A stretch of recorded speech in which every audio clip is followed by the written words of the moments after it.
What is up, my sugar babies? How is everyone? We're here for our weekly romance oracle reading. We're using the Romance Angels Oracle by Doreen Virtue. This is one of the out-of-print decks that I like to use to share with you guys.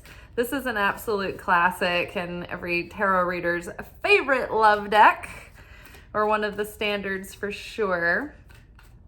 We're just going to take a look at the week ahead and see where we need to focus our attention and our energy to best serve our love lives.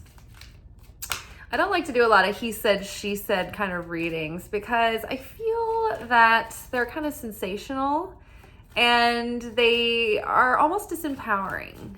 I feel that what we should do is realize that we're creating every moment from the present.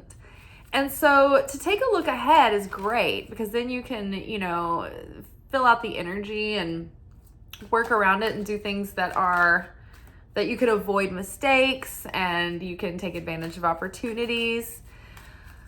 But I don't know, when it comes to trying to figure out specifically what's going on with who, what, and when, everyone's free will is involved. So I like to focus these readings on what we can control and what we should control. Not other people, obviously, but ourselves and our relationship with ourselves. And I think it's more constructive to take a look inward so that we can evolve and have more, productive and healthier and happier relationships that will go well, that will lead to somewhere, rather than obsessing over, is this person thinking about me? Are they ever going to come back? It's like, unless they're actively in pursuit, I would say it's unhealthy to dwell on them, honestly.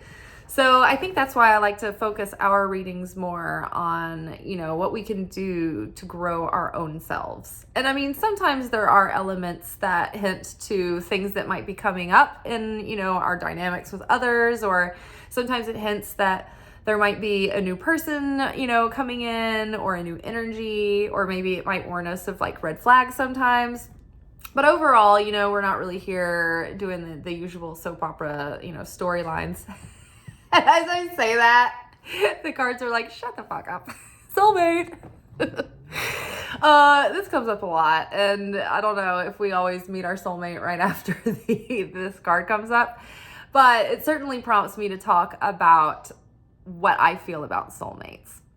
And what I think is that I like the way Kabbalah teaches about soulmate relationships, because it's not necessarily saying that there's one specific person that you're supposed to meet that is the one person that you can really have the happiest life with, and that's really the only one, and everybody else is just never going to quite work out. You know what I mean? It's very limited thinking.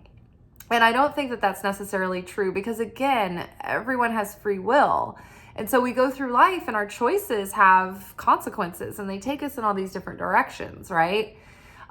So where I stand on this is that we have definitely soul families.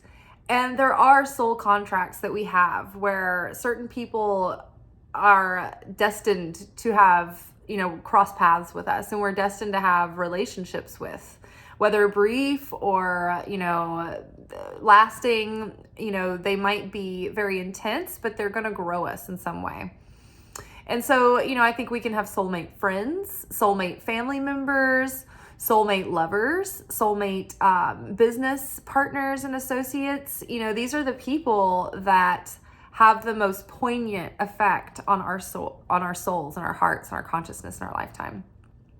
And they're, assigned to us. They're written into our script to play out these scenes with, right? So that we can hopefully learn something or work on things together. And sometimes we have to, be the abrasive influence for the other, and vice versa.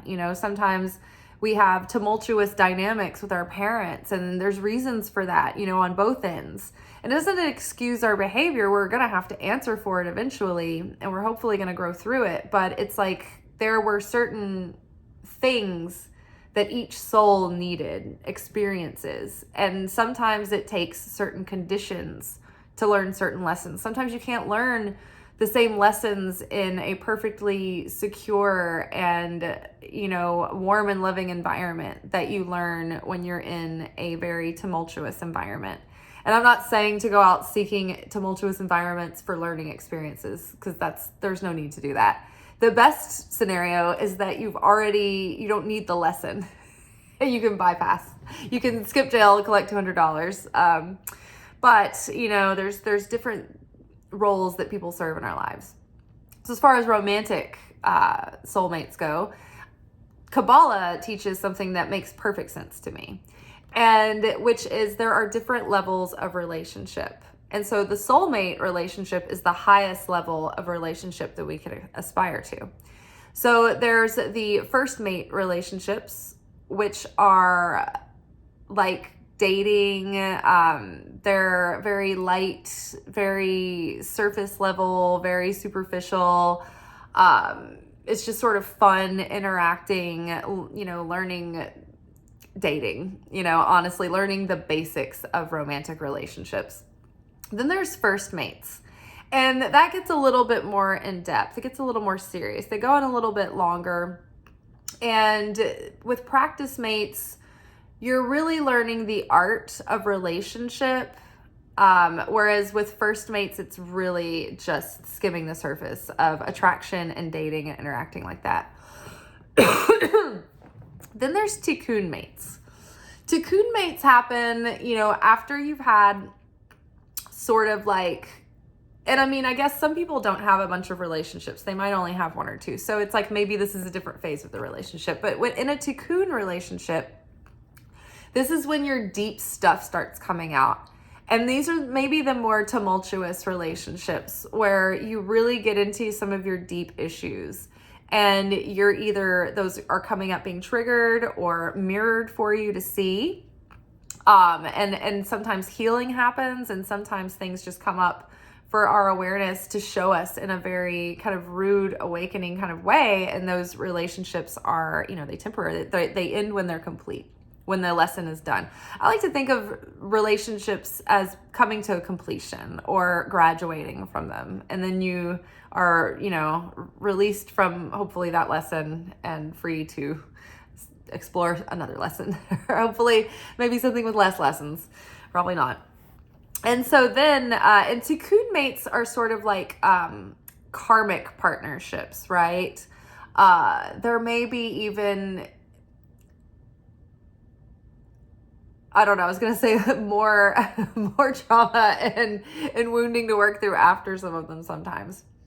But depending on how well and how much you can evolve through your tikkun relationships and how much you can learn and grow and evolve and transform, you earn your next level up to a soulmate level relationship.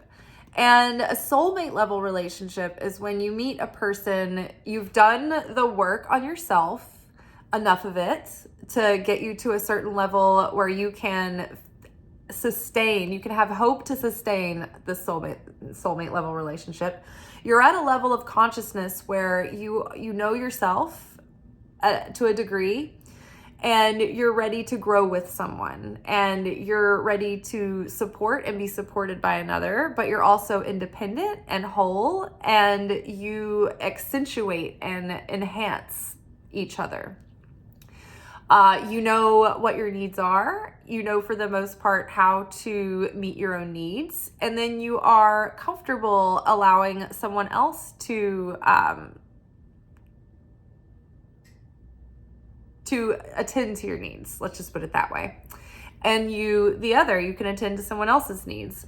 And they also know how to meet their needs. So there's not like a codependency issue. And so at this level, when you're there, you can meet someone who's equally yoked with you.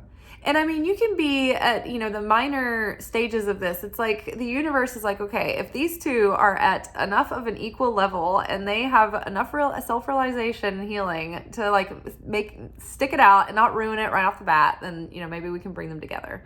So when you're resonating with this person, or, this frequency of person, let's say, Because, we don't want to obsess over it being one specific person. It might not be. Or what if we misidentify that person, right?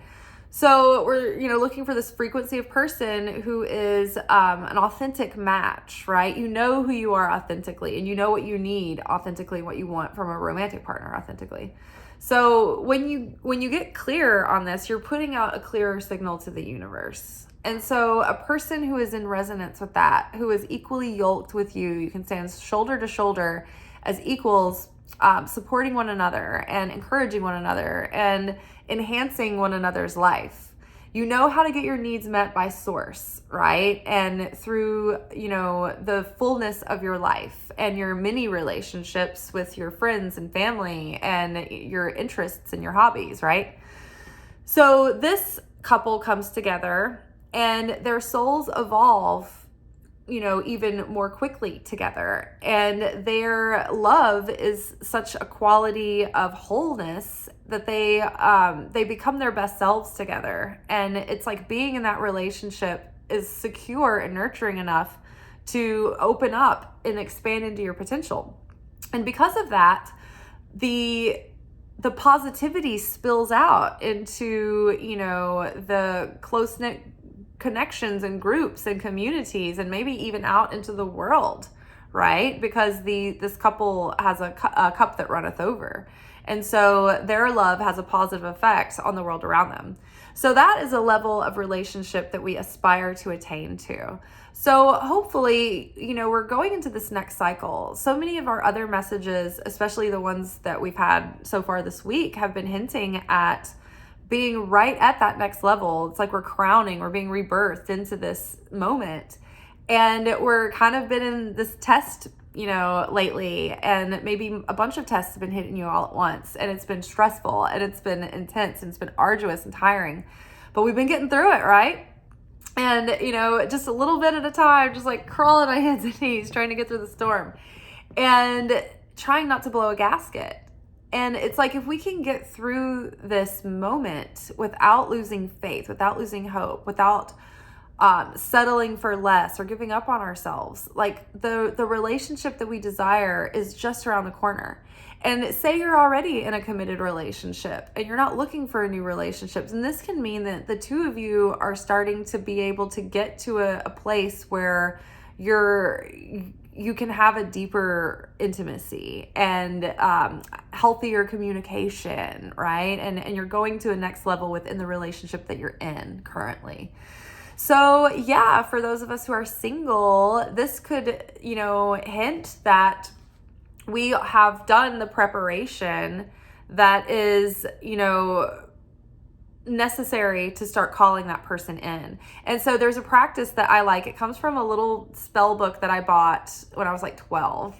And it was like at a gift shop at Disney World of all places. It was like the universe was like, this is the only way you're ever going to be exposed to this kind of literature, Liz. So this is your souvenir from this little, like, what looked like a Moroccan bazaar in one of the Disney parks.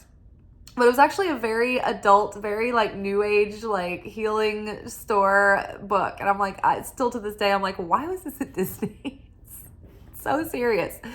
But one of the rituals, it's not so much spells, but it's more like rituals to call in your soulmate is to say a prayer before you go to sleep, to try to, because your soul can like travel in your sleep and in your dreams. And so it's like you're calling out, like calling in your soulmate right before you go to bed. And so you are inviting that soul to like come say hi to your soul essentially, but you're saying that prayer and that intention to be shown your soulmate or to be shown, what you need to do to prepare for that, to call that in, to be able to merit that. In Kabbalah, the language would be that, you've built the vessel, you've earned that light that you now can appreciate and truly be able to, respect and honor and sustain. So yeah, calling in your soulmate. So before bed, it's nice if you're like saying your prayers and you've said your prayers. And like the last thing that I, maybe would say, before the falling asleep is like maybe asking to have a dream that like will give me insight as to, anything that would be helpful for me to know or be working on or healing within myself. Anything within my control to do, right? Because I have had dreams. It's so interesting about people that I ended up having relationships with. And I almost recognized them when I met them from the dream. And it's very interesting. So, I mean, it's possible. It's not a bunch of malarkey. It's not a bunch of baloney. It's legit. Worth waiting for. Divine timing is at work in your love life. So, yes, this is your soulmate and worth waiting for. It's like, okay, it's like saying like, this is very close. Do not settle. It's worth waiting for. Like, this is a relationship of a next level. This isn't just like some warm body that you're bored and you're like, I need to go on some dates. Like, this is a big one. So it's worth waiting for. So don't spoil your appetite. Don't fill up on junk food.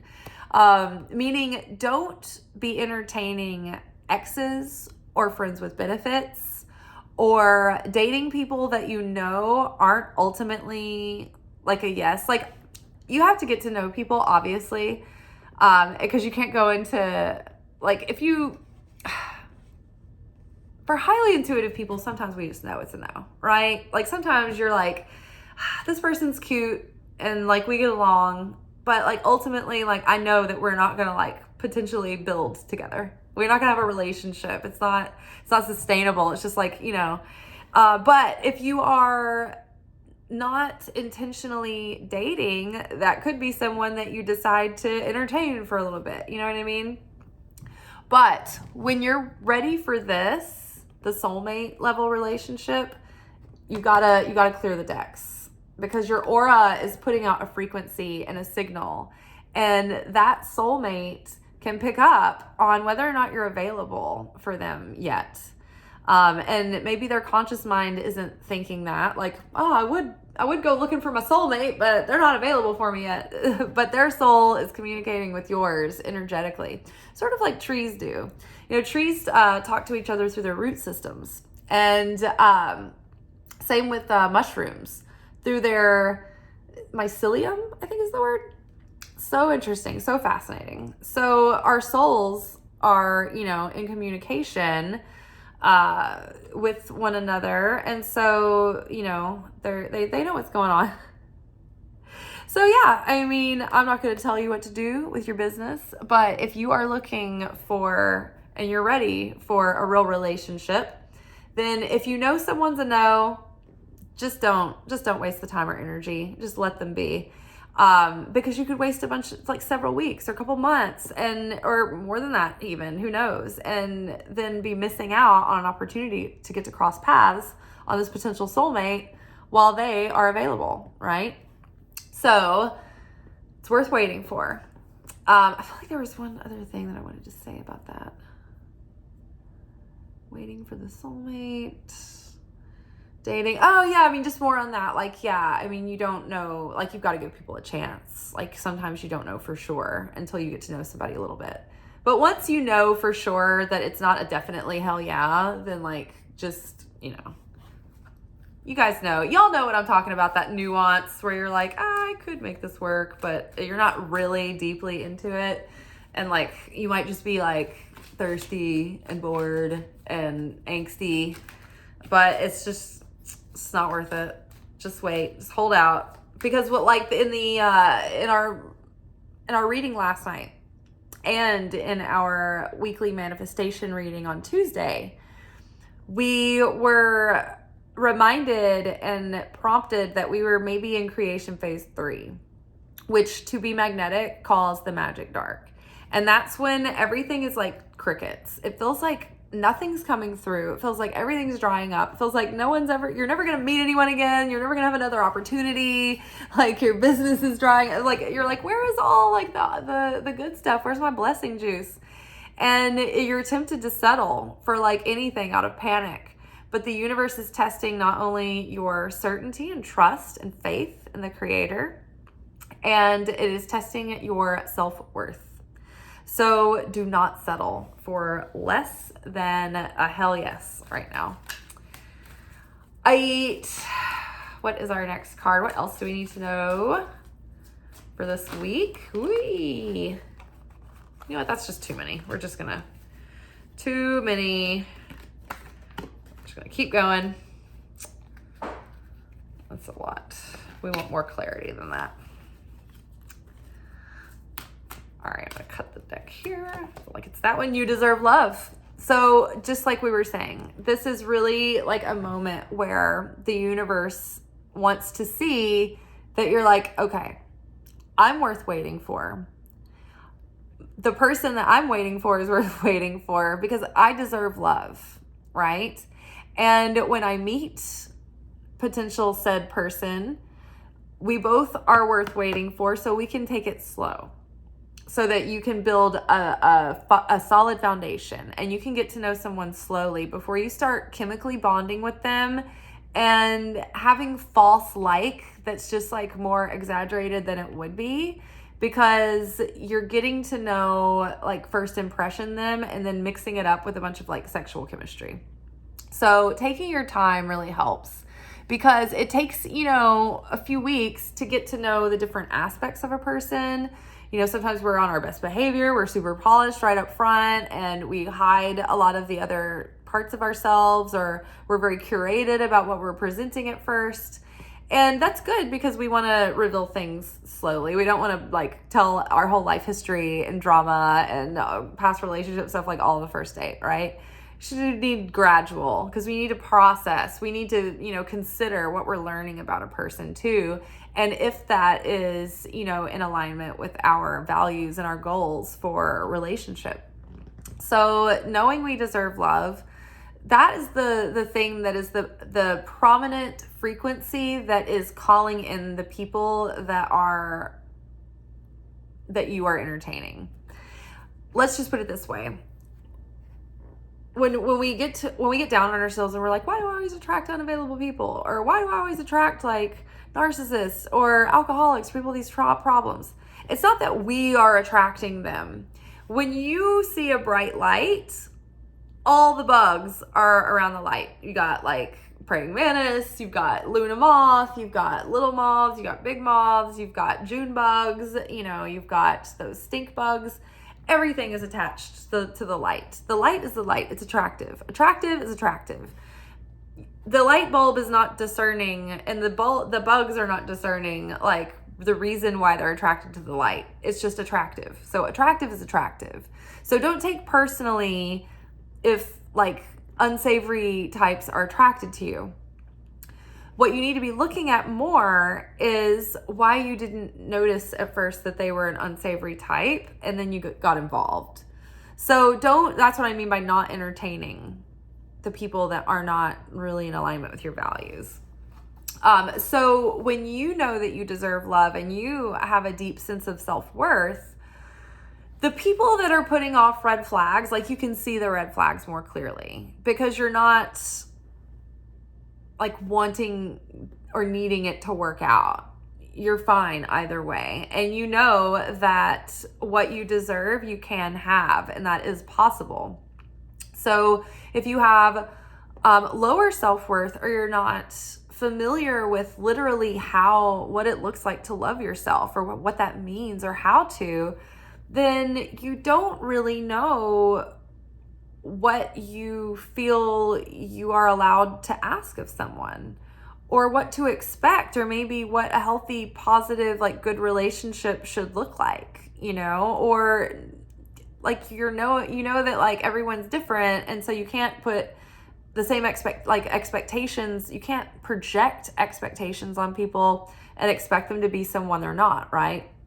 So I think that when we have lower self-worth, it's like we hope someone's going to improve, or we tell ourselves they will, and we try to project like, oh, well, I hope that they, like, I can see that they would be like this, like they could be, they have potential. So you think you're going to grow them, and it's like the fixer thing, and it's no. That's when the difference between projection and standard. And so when we have standards for ourselves, we know what we want and what we need in a relationship from a partner. And we are willing to like edit out the people that aren't going to make that cut. They're not naturally like that. They're not already wanting to like come to the picture and like give you those things. you don't want to be drawing blood from a stone. Relationships are hard enough. So you don't want to be trying to make something work that's not working, in the beginning, or trying to make someone attracted to you that's like not that into it. It'll never last. It's not sustainable. Like even people who start off in a good relationship, if they don't really work at it, it's going to fall apart anyway.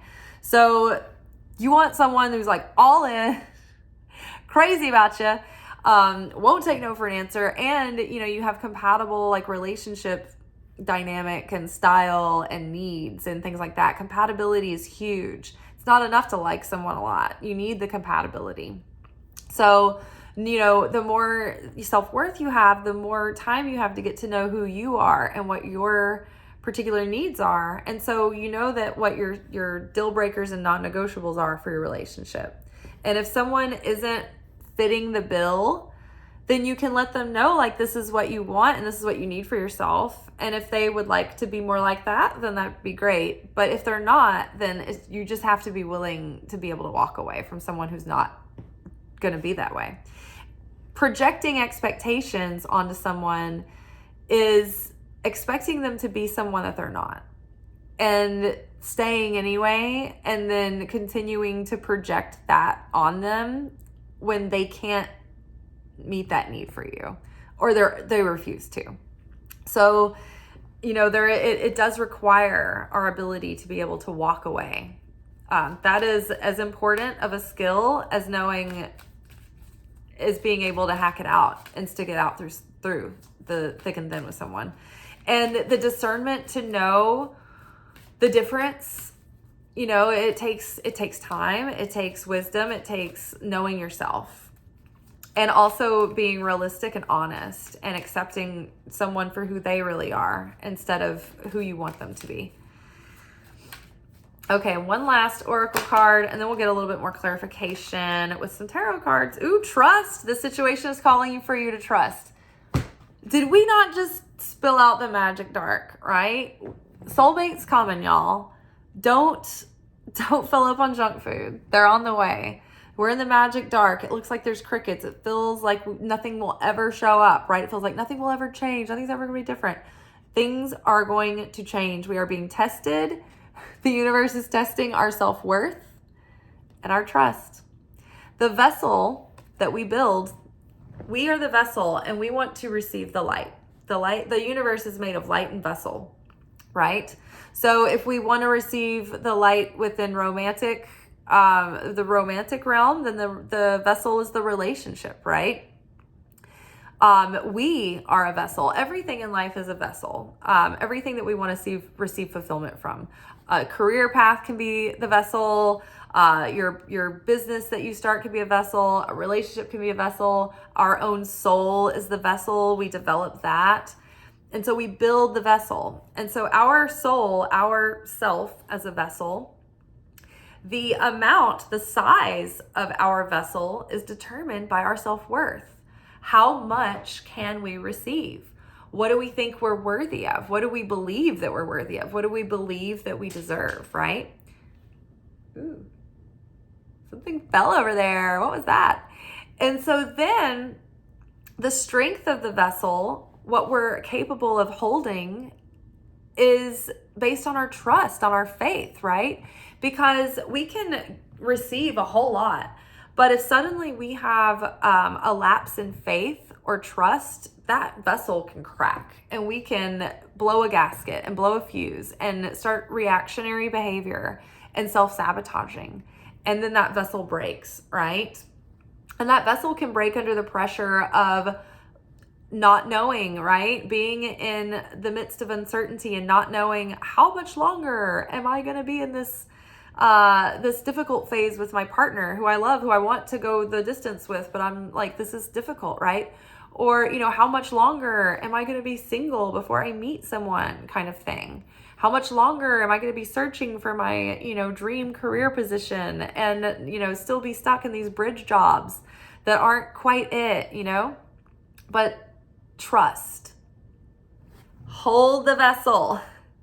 Hold the line, right? The vessel, the earning is what you do to build what you're building, right? If you're wanting to get in shape and reach a fitness goal, The earning of the vessel is your discipline, your daily lifestyle choices and changes that you make, and your perseverance to keep pushing yourself outside of your comfort zone, to keep showing up for yourself.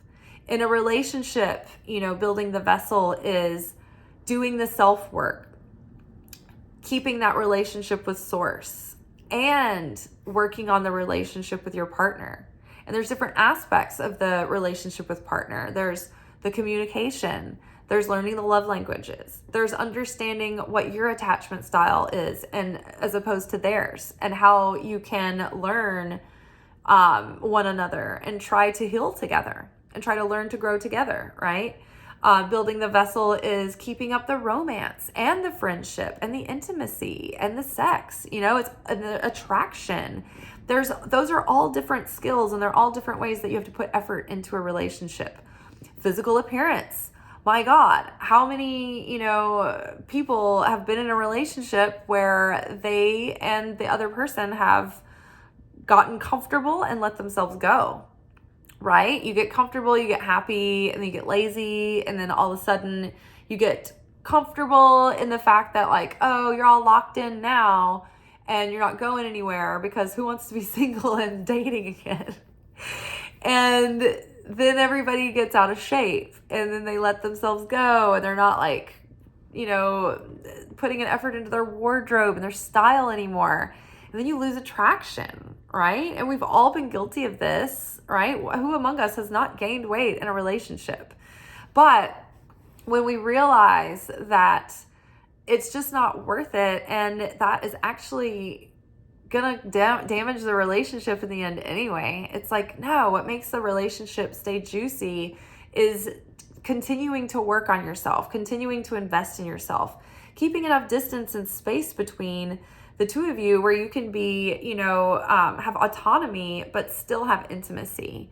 And so you have your own lives, and you still take care of your own stuff. You have your passions and your hobbies and your, routines and your health routines and all that stuff.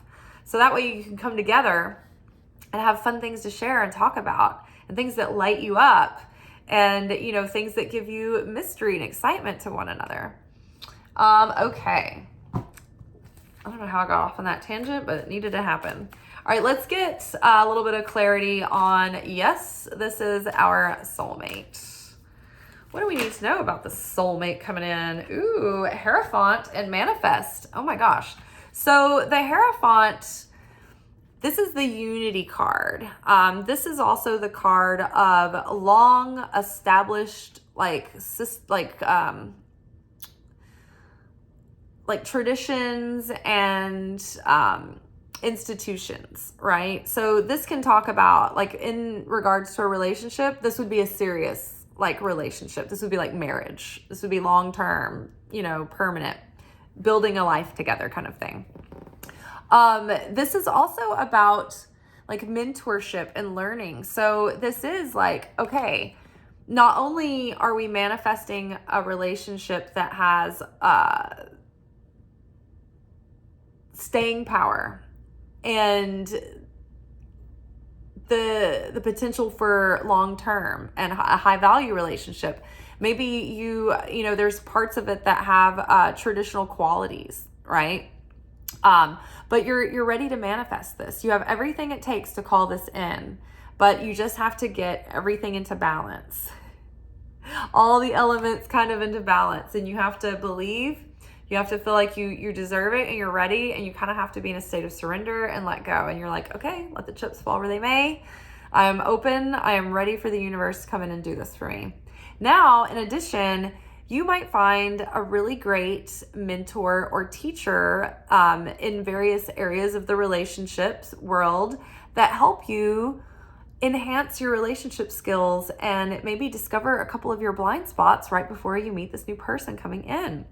So now I would focus on educating yourself on healthy relationships, different relationship dynamics, educate yourself on the attachment styles, love languages, codependency, things like that. So you're prepared for not only bring the good parts of the relationship, but also to be prepared for when when there are inevitable problems, right? Because no one's perfect. We're all works in progress.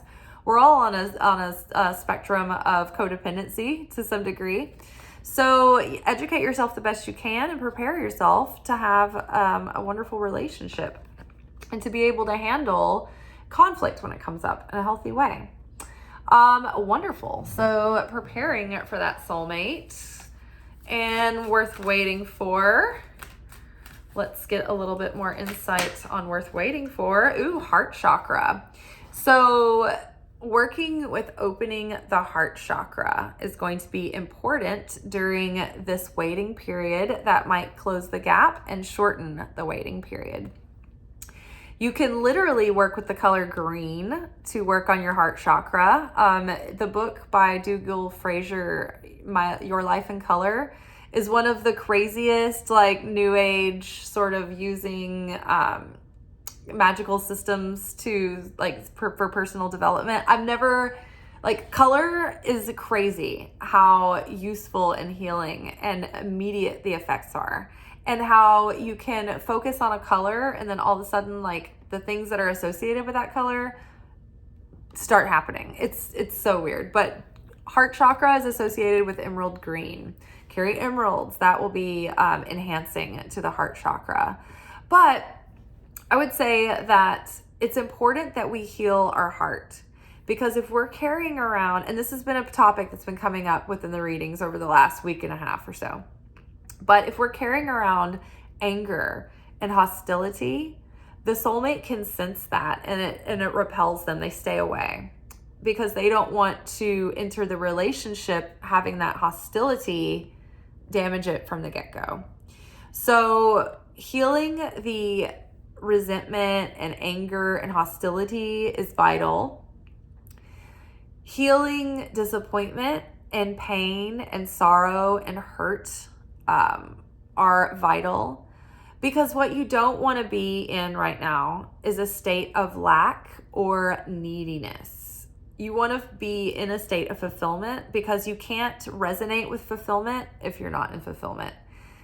We can't manifest the fulfillment of our desire if we are not already fulfilled within, because we might even get that desire. We might manifest the exact person we've always wanted to be with. But if we're not fulfilled and happy inside, that relationship's not going to do it for us. And once the 6 or 8 weeks of the glow wears off, things are going to start, like that dissatisfaction, that worry, that looking over the shoulder, whatever it is that robs you of your fulfillment, the fear, the lack, the doubt, the insecurity, it's going to creep in, and it's going to start putting a stain, little bits at a time, until it starts wearing down. So healing the heart from the get-go.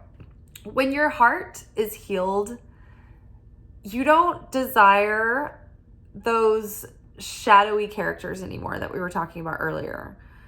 Like, you're not reaching from a place of maybe starved of intimacy, or maybe having been through trauma and abusive relationships or narcissistic relationships, like coming from a heart that has maybe a negative filter around it, or a frightened filter, or a wary filter, blocks, right? Defense mechanisms that have been put up. So, exploring and purging all of that, really purifying the heart, preparing it for happiness and joy and love to come in. All right, and you deserve love. Let's get a little bit more insight on how much we deserve love. What else do we need to know about that? What do you got to say about us deserving love? I feel like this is standing out to me. Ooh, helpless and hopeless. So this is perfect to come out with this. This is most helpful. So this is 8 of Swords, the helpless and hopeless card. This is feeling trapped and powerless and helpless, like you are a victim of circumstance, like you are disempowered, like there's nothing you can do about your love life. But this is what's keeping you in that state of like having bad relationship experiences. So it's all about empowering ourselves to learn, to heal, to learn relationship skills, and to learn what we should reasonably expect for the basics, right? For the core basics from others, and learning that. And then going out and not feeling like you have to wait around to stumble upon someone and hopefully they pick you. It's like you can put it out there. Even like, women, go out and pick your man. Put it out there to them. Give them the signal, right? Let them think that they're doing it and that like they've, chosen you. But the oldest trick in the book is when ladies, and Matthew Hussey talks about this all the time. And other people have started talking about it this way too. But the dropping the handkerchief. It's like you see the hot soldier and you're like, ooh, I want to talk to the hot soldier. So you drop the handkerchief and you keep walking and he's like, oh, ma'am, you seem to have dropped this. And you're like, oh my God, what would I have done without you? Please hold this. And then you get a conversation, right? So take some initiative, right? It's worth waiting for, but you don't have to wait passively. You can be out in the world and you can be putting yourself out there and putting, the signal out into the universe that you're open and that you're out and about and that you're ready to cross paths with your honey bunny. And then just like the fear and the doubt and the insecurity and the feeling trapped, like it's that's what's keeping us blocked. It's keeping us settling for less than we deserve. It's keeping us ignoring red flags, or it's even keeping us frozen and in solitude and separated, right? So this is all an illusion. In traditional art, the person has loose bindings that they can take off. They have a loose blindfold, no big deal. They're only tied up around their arms and they're standing there. They can walk with their feet. Their feet aren't even tied. And they're standing in like a little puddle of water surrounded by 8 swords in the ground that aren't fully encompassing them. They could just like push them out of the way and walk away. But they feel trapped. They're under the illusion that there's nothing that they can do. And they're backed against the wall. So, and they're surrounded by all these threats, but they're really not. It's just like it's up to them to just get themselves out of this situation, essentially. And part of that is like nurturing our self-worth. And when you feel worthy, it's like you can take more steps. You're not so frozen. You're not sabotaging yourself by never putting yourself out there. All right. And balance 14. This is temperance, I believe. Let me look this up really quick. They're slightly different from the traditional cards. I can't always remember.